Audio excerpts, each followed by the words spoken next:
Welcome to Street Talk, my favorite program on STV. On this new and exciting edition, we are going to dig into the operations of a sacred group of people, the Southwest Chiefs Conference. The Southwest Chiefs Conference has the major objective of promoting cultural heritage, which has evolved over the past years to encompass socio-political and economic domains within and without the province. The Southwest Chiefs Conference, what do they stand for? Who do they represent, themselves or the natives? This is Street Talk you're watching. Let's get started.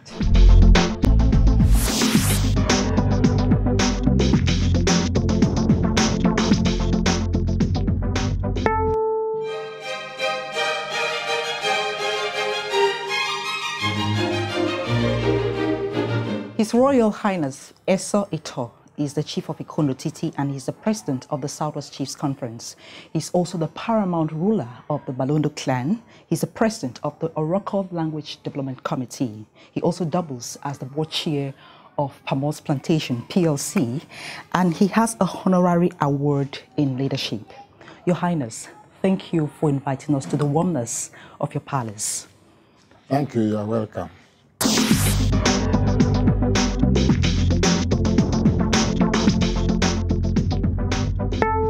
The Southwest Chiefs Conference had existed before the onset of multipartyism, and according to the current chair of the Southwest Chiefs Conference, it is made up of about 350 to 400 members. We are now going to take a look at the different activities of the Southwest Chiefs Conference and how far they have come.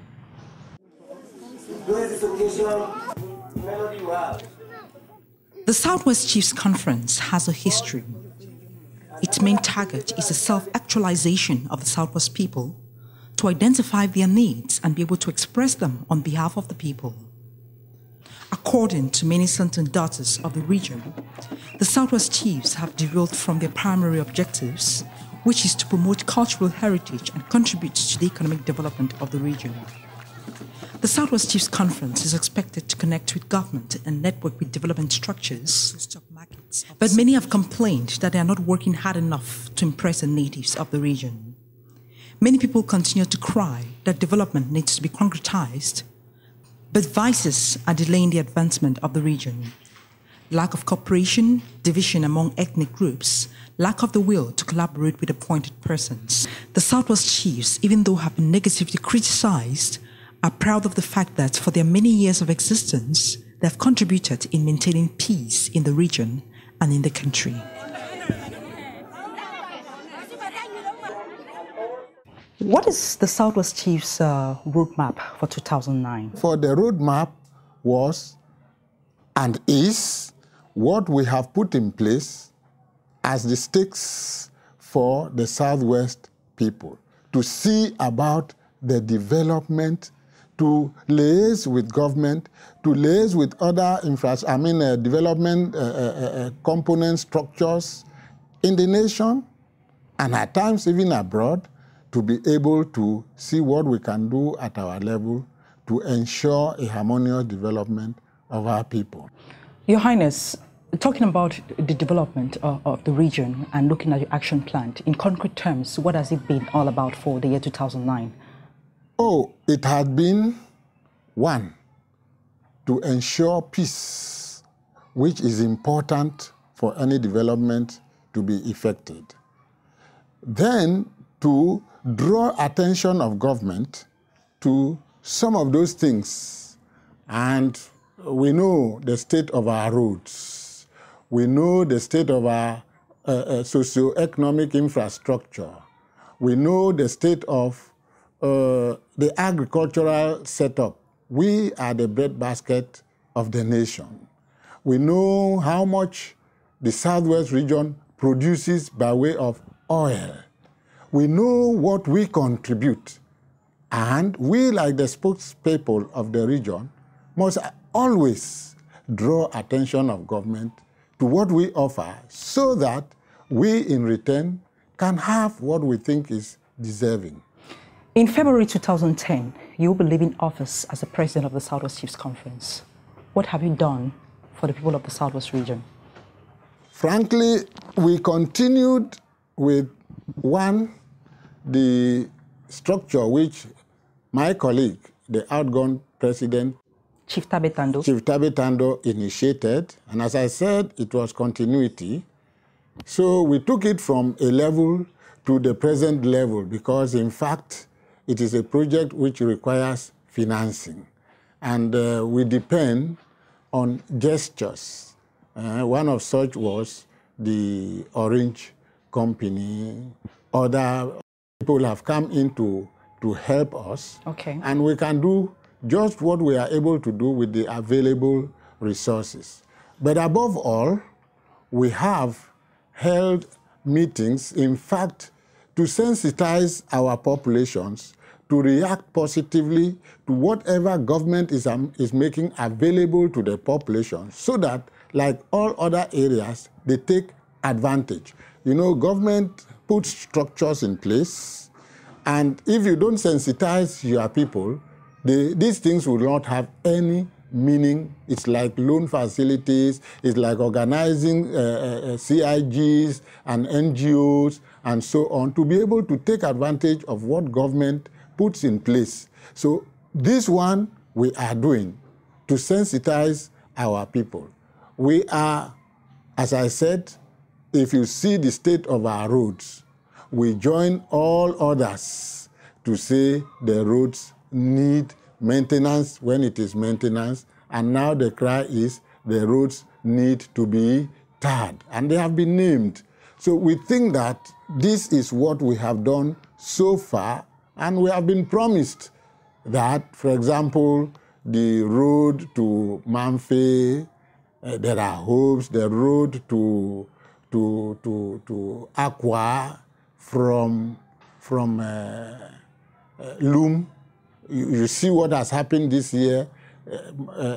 Tombel, Kumba is no longer accessible. Now, those things are on our head. Your Highness, can we continue to hope? We must continue to hope because it is only hope that will bring us the solution. You see, we've had cases where people in anger destroy. They are less tolerant. These examples tell us that it is not in despair that you destroy because you want what you want. It is in hoping that you may get even more. And I think this is the role of the chiefs, to say, whereas we really need these things, whereas we see what it takes without them, the roads, for example, we are the people suffering, we are the people paying dearly, we are the vehicles, and we recommend, for example, that if there is a company that has to come and tar a road on BOT, that's build, operate, and transfer, to tar us the road from Loom to Aqua and put toll gates on the way to collect that which they invested to get this road, it is more profitable to us to pay that toll gate than to pass through the ordeal that we are passing now. One, the citizens are suffering by traveling on roads which are not passable. The owners of vehicles who ought to just pay a toll gate will now have to spend dearly to keep their vehicles up. They even have to inflict a penalty on the citizens by increasing the tariffs and so on, the fares. You see, this is punishing the population unduly.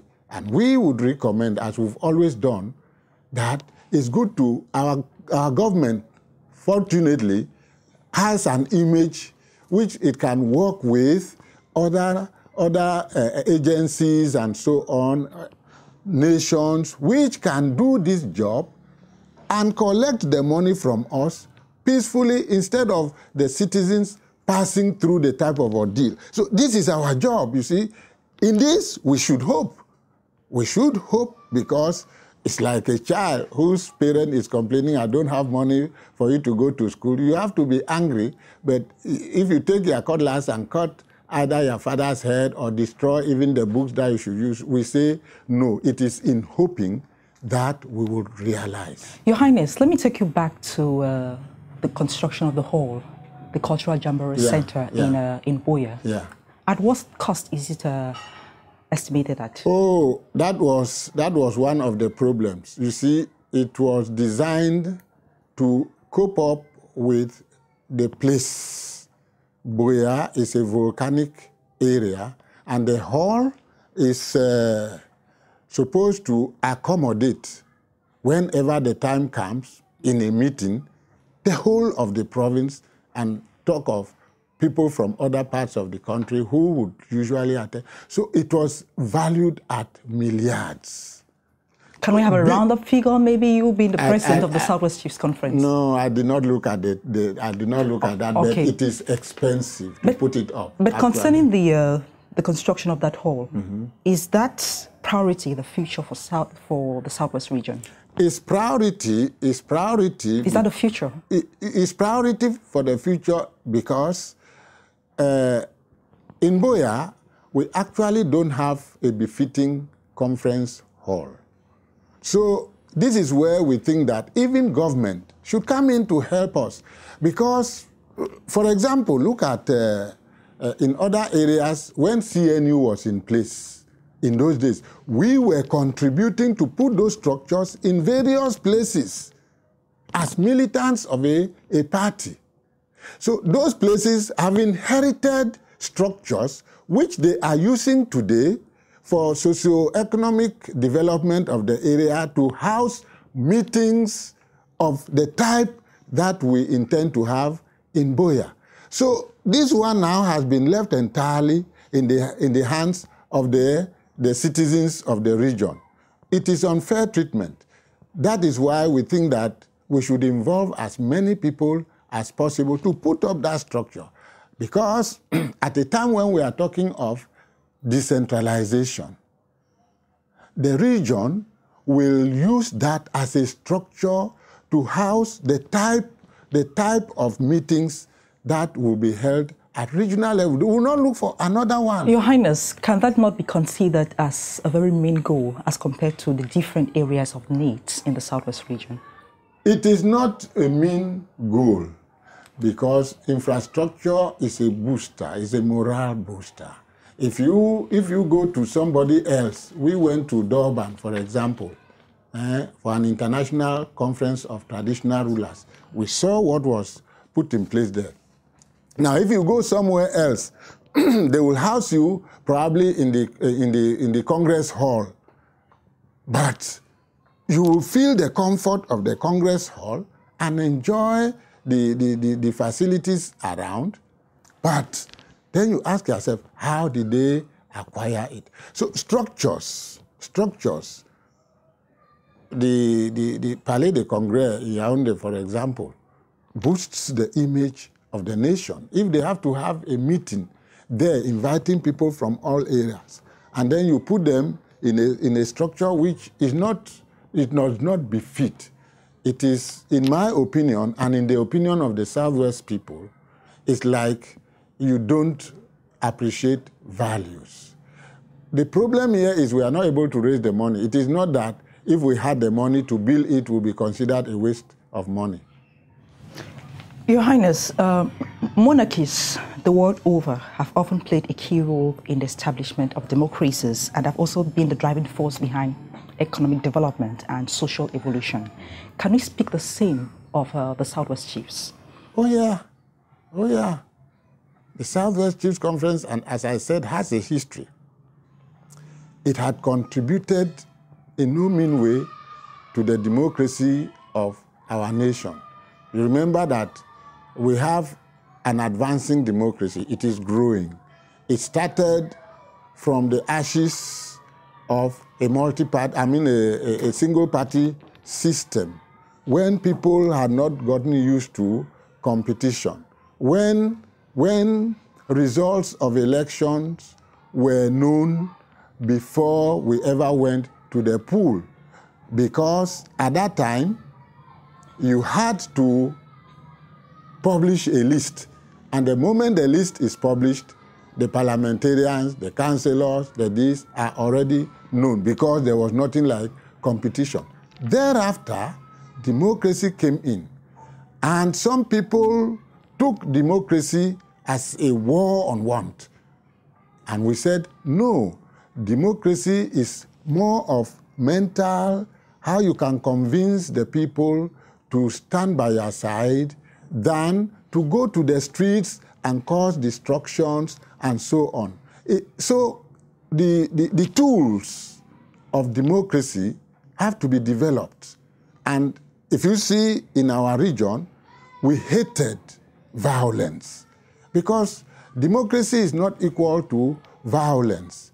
Democracy is a rule of the people by the people following majority, which means that if you have an opinion, you don't, for goodness sake, tend to become an opinionistic fool. An opinionistic fool is somebody who has that opinion and want to impose the opinion on others, notwithstanding the circumstances.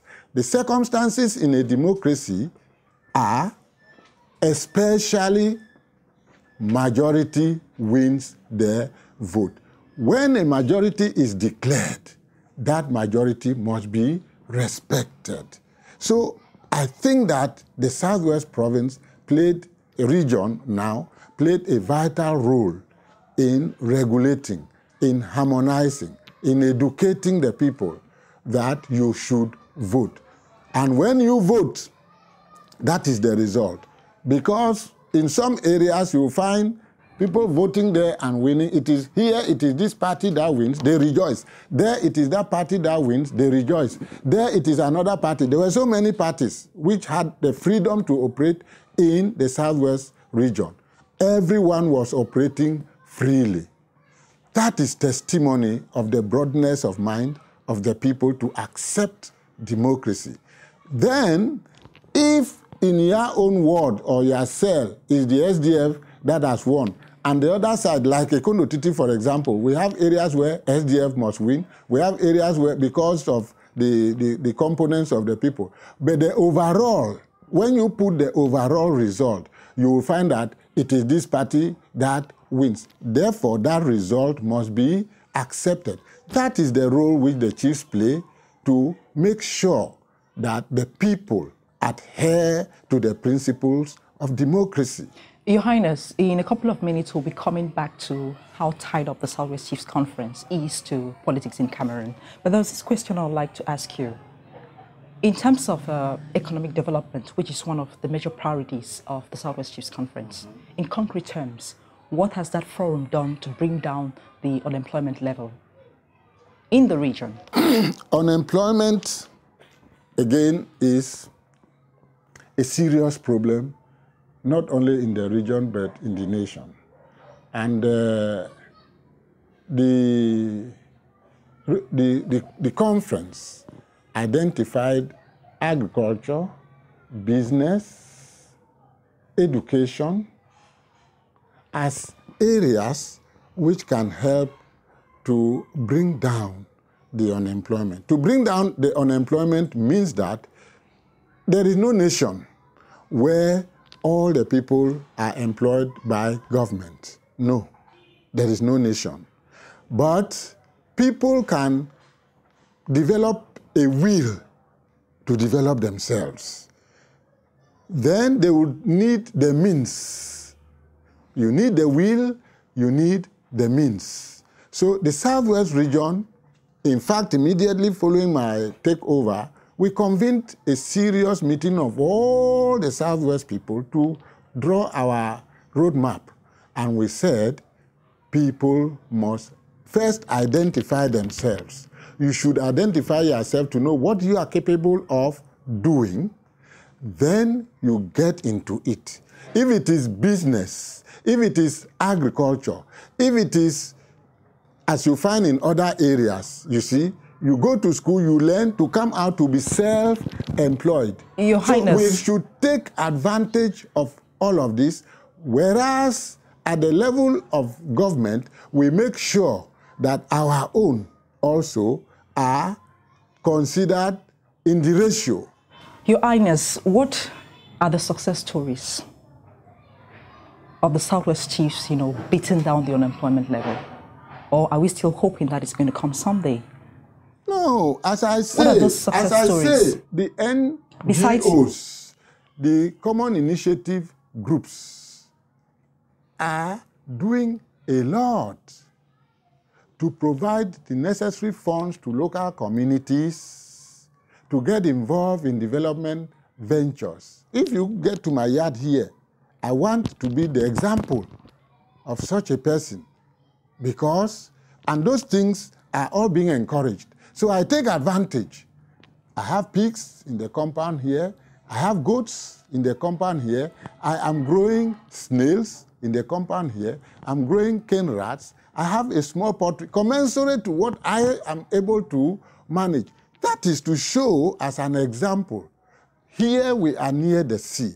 They are encouraging our young people to be fishermen. You go to Limbe, you study, and you come out here to become a fisherman.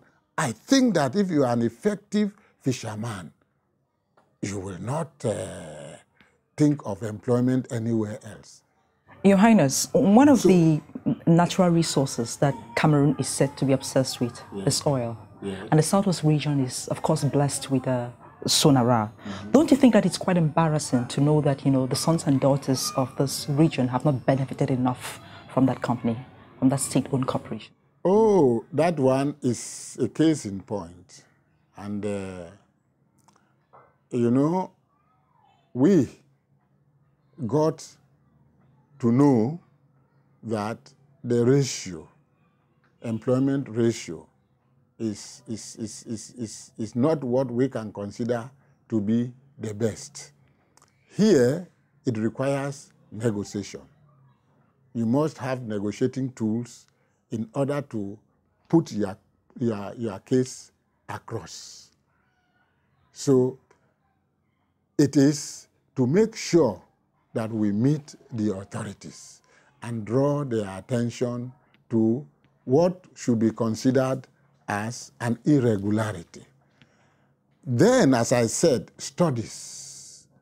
Maybe if there are areas which require specialized knowledge, then our children should also be involved to benefit from such training so that if it is specialized knowledge, we should not be found wanting. Because this is always the excuse that, this type of manpower, this type of specialized manpower, this type of specialized manpower. And I know that there are certain areas which our people may not like to seriously get involved in. Then we should launch a serious campaign. Like we now tell our children, when you are going to school, make sure you study this, make sure you study this, depending on your own ability to cope up. So these are the ways that we think that it can help. It is not, again, it is not part of our culture, you see. Nothing will make us to become wild. Whereas in some areas, in fact, we have been tempted, let me confess that, we have been tempted to believe that it is only by being wild that you can achieve. But animals, we belong to the group of animals. Animals are structured in different ways. So our culture does not permit violence. We want everybody to know that we don't support violence. So we should not be pushed to the wall to behave in a way that is not commensurate to our nature and thinking. One more question in that line, I want to find out from you. Usually before a plant or a company is set up in a particular region, are the chiefs often consulted? There I have to say, frankly, that the chiefs should be consulted. Which means they are not consulted. They should be consulted. Which means at the moment they are not consulted. Occasionally, it depends. It depends. For example, as I was going to say, on employment, I pay tribute to PAMOL, I pay tribute to CDC. The CDC is expanding in the province, in Boa Plain area. PAMOL is expanding. You see, they consult. That's why I say they should consult. CDC consulted the natives. So though they were going to just continue work on their own land, which was left like that for some time, but to come back, they had to consult. PAMO, for example, is consulting the natives in order to do its expansion. And you know, it is this, it's this expansion that will increase the labor force and reduce unemployment. And when PAMO or when companies do this consulting, that is when they do consult the chiefs before they set up their plant or their company, what are the kind of benefits that you ask from them? Because of course you need to benefit from... The benefits include employing children from that area. Is that the case usually? Can we say it's practicable, you know, for the people of the Southwest region? It has to be practicable. Recently we had a case of Cosmos, which is going operational as an oil company, and they spelled out their ratios. You see, people are beginning to learn a lesson. That is why when we talk, we are very cautious, we are very careful, because I think that the situation is improving. Errors of the past have become a reference point from which we are learning our lessons, and the situation, in my opinion, is improving, to be frank. That was His Royal Highness Chief Esau Eto, Chief of Ekondo-Titi, the President of the Southwest Chiefs Conference. We're going to continue right after the break.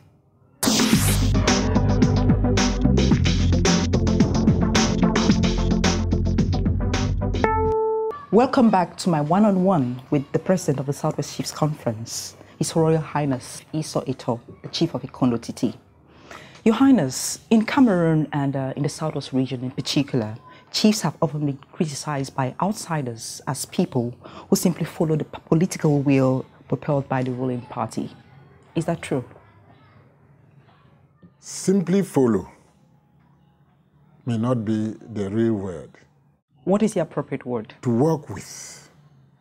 To work with the regime, I will accept. But to simply follow, that is not what we do. Because to work with means that where we have to disagree, we disagree. We make our points clear. For example, on the recent situation of decentralization, we have made our mind clear that the rate at which we are progressing, notwithstanding the circumstances, is unpleasant to our intentions, because we were the real advocates of decentralization, and we thought it could move at a faster rate to permit this development which you have made reference to, at least move at an appreciable rate. And it was like we were scandalized seeing that it was not moving the way we thought. Government gave the excuse, as usual, that the means to put structures in place must be there. We understand. So that relationship, for your information... It is not simply follow, but it is to work with. Yes, it's to work with. Your Highness, I can remember on Wednesday, July 22, 2009, at the University of Boya, during the presentation of the Biya Code, you said Mr. Biya is a God-sent president who should be allowed to rule Cameroon until such time that God deems it necessary to remove him. I said that from a personal conviction. A personal conviction. From a personal conviction, having observed the trends, not only as a politician, but also as a traditional ruler, as a citizen of this country who is concerned with the development. I think that people who would want to ask me why I said so would definitely follow me if I'm put on the pulpit to preach on that particularly. Because, briefly, this is somebody who has a history. And it is the history that has convinced me that he was God-sent. By being God-sent, it means you are simply following, maybe not working with him. No. God-sent, you will not simply follow, you work with him. Because there are moments as a human being that things can go wrong. Biya, for goodness sake, will be held responsible for our own mistakes. Quite often we discover that he is held responsible not entirely for his own mistakes, but for the mistakes of people who are supposed to be working with him. So this one must be made known, like myself, Chief of Ekondo-Titi. If things move well in Ekondo-Titi here, I don't claim to be the one doing everything. They will say, wow, Ekondo-Titi is succeeding, the chief is doing well. But the day things go wrong, the chief will be held responsible for things going wrong, whereas in fact it is people who were supposed to execute who did not execute them the way I expected. It happens in society. Which means that all politicians disappoint. It all depends on the degree, even with the case of President Biya. Of course, he is a human being. But how dare you expect 100% from a human being? Do you pass an exam by scoring 100 over 100? You pass an exam by failing some and getting some right. Then you will score a grade, whether it is A grade, whether it's B grade, whether it's C grade, whatever the grade you have passed, depending on what you had right and what you had wrong. So this is how I open my mind to look at human beings. Because believe me, yours, even God himself, if he was to be assessed by some people, I had one man here I jealous a lot. Pastor Nick, no limbs, nothing. And he says he thanks God because God made him to be born to a mother who did not throw him out, delivering that type of a son, no limbs, nothing, another mother. Those who have put in pits, even well-formed children. What would you think of a child like that? I would say this is nonsense and will curse God for it. But that woman brought forth this young man who is a pride, who is now preaching to people, say, I am talking like this to you, I don't have limbs, but I want you to know that God exists because he gave me a mother. Another one came to us blind and said, I am using Braille to read my Bible. I don't see you, but you see me. I think that God exists. So this is what makes me to believe that God puts people to do certain missions. And Paul Biya is one of them to do us a mission. And the mission I have in mind of recent is this Bakassi diplomacy which was needed to make us win that thing was the type that would need only a person like him at the time. Your Highness, let me quote you once again. A couple of minutes ago you said, from your personal conviction, yes, President Biya is God sent. I would like to find out from you, what is the development agenda for the Southwest region by the Biya regime? Oh, development agenda for the Southwest region by the Biya regime. We have representatives who go there to talk for the various divisions. I think that these people are our representatives. They are presently in the assembly to debate, to fight, to lobby, to do this. This is where we assess our leaders. They have to work with the ministers. They have, you know that the success story is the story of lobby. And Paul Biya is the president of this nation. He has to have the whole nation at heart, and we have to place our cards on the table. We have the problem of roads. Now, it is like that problem is receiving attention. Feasibility studies have been done. Nobody had talked of feasibility studies for our road. Now feasibility studies have been done on most of the roads in the region. The other day they were opening the Boya road, which had been a nightmare. And to us, that is progress. The Mongo Bridge, which was no fault of the system, disconnected us.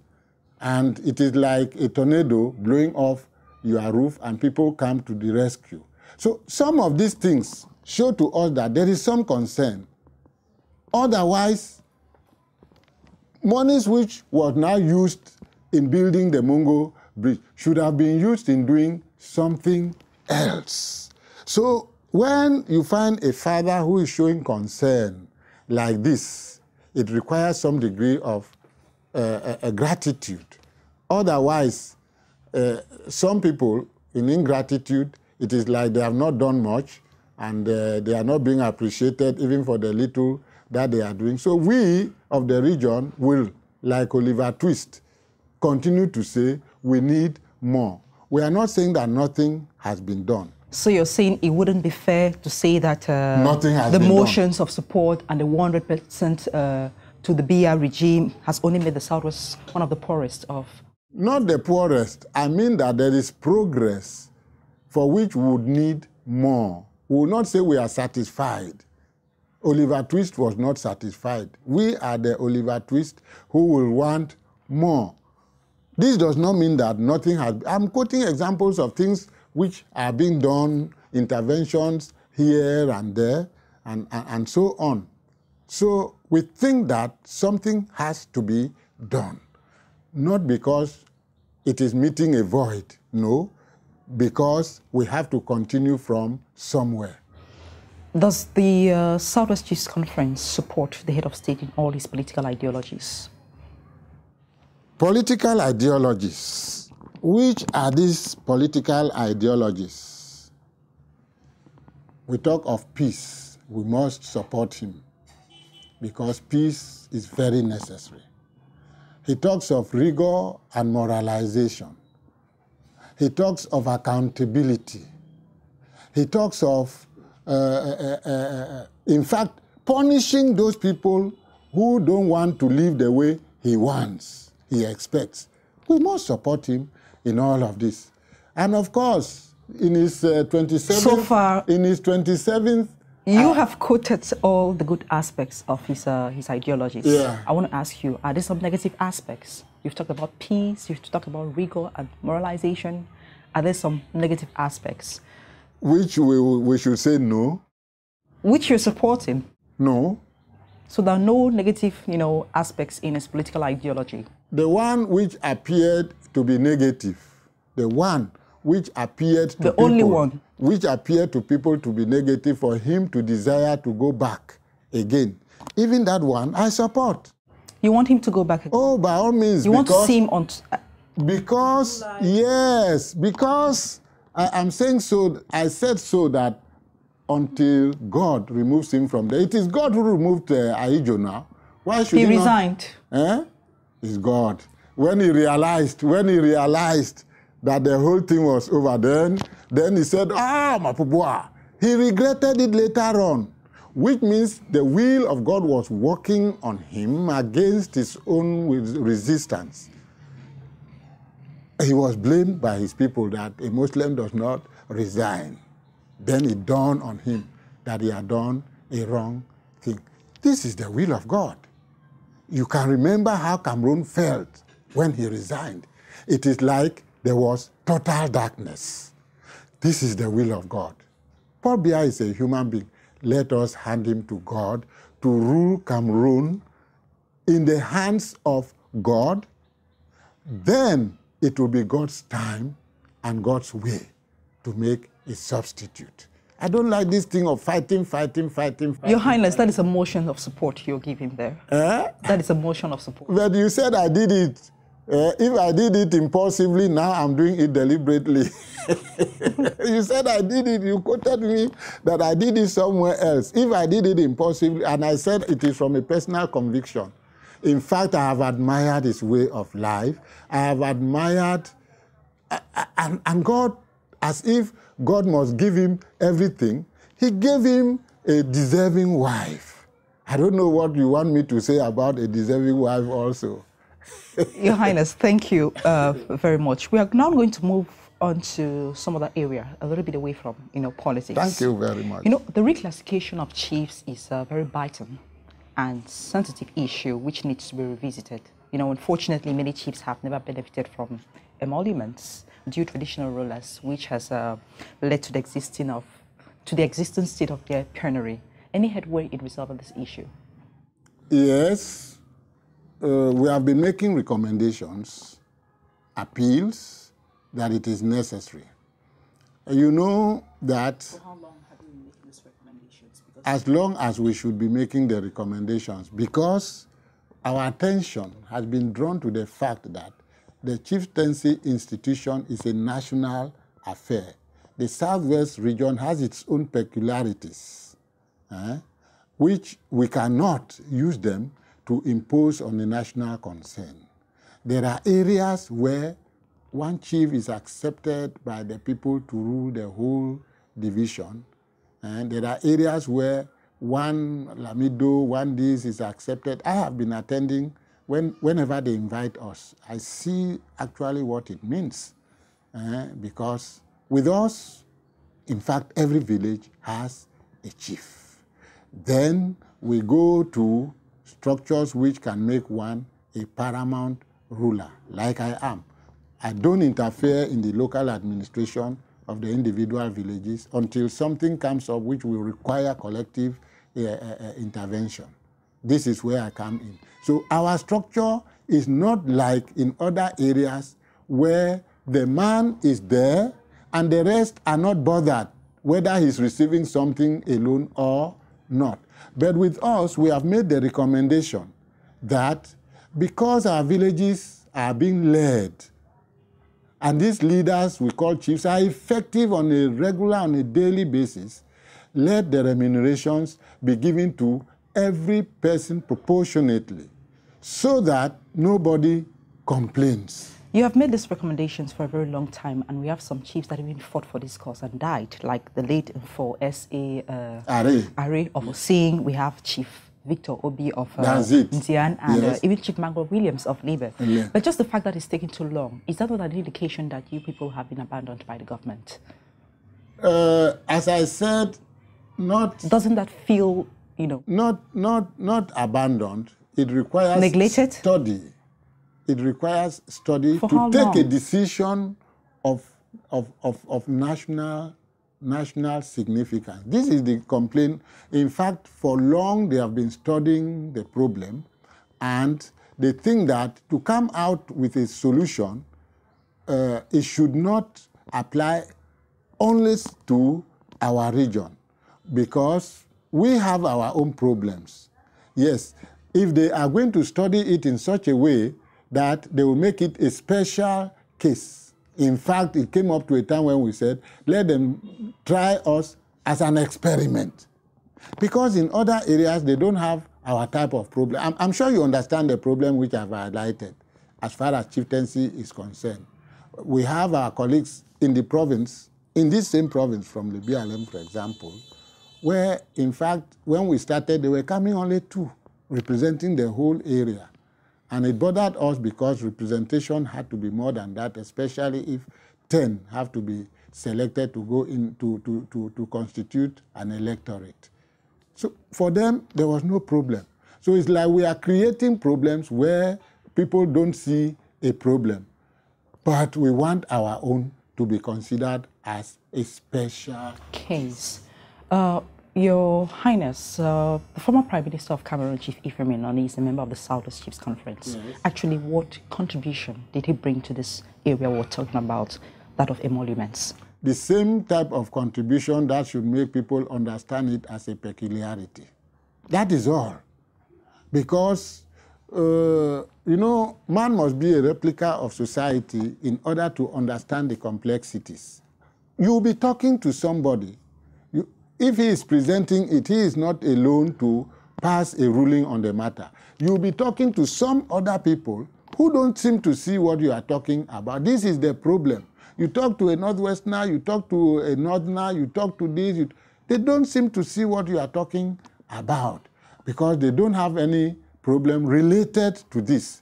The one man who will be considered the fund has a very large area. In some cases, is the division. For example, the one of Nso, and the people who are administering on his behalf are satisfied that he is taking whatever he is taking. They don't raise any. So you come to provoke a situation. They think that you want to incite revolutions here and there. So there is a lot of disunity in... As far as this is concerned, if we had If we had a national forum of traditional rulers, we will not talk with the same voice. We don't have one yet. We don't. We are working towards it. We don't have one yet.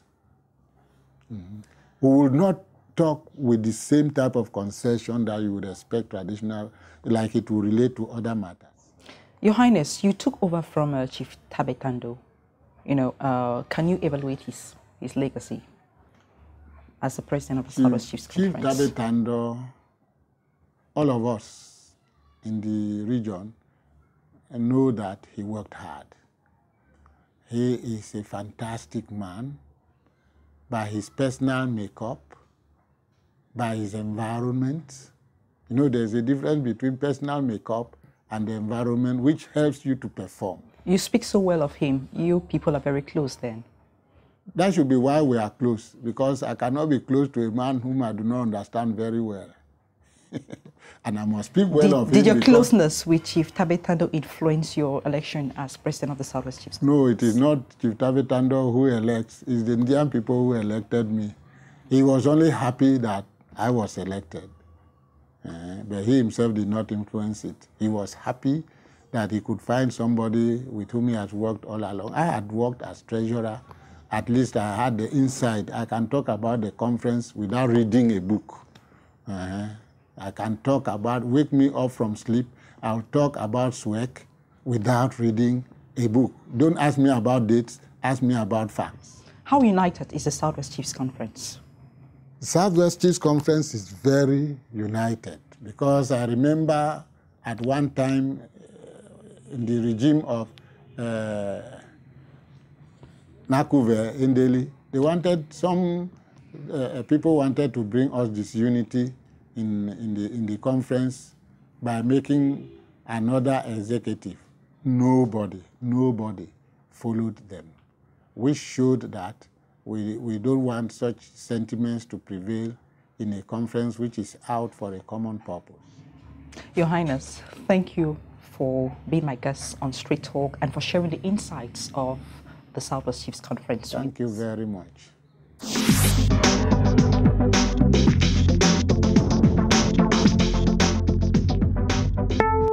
We want to thank all of you for traveling with us from Douala to Ekondo-Titi for this special edition of Street Talk with His Royal Highness Iso Ito, Chief of Ekondo-Titi.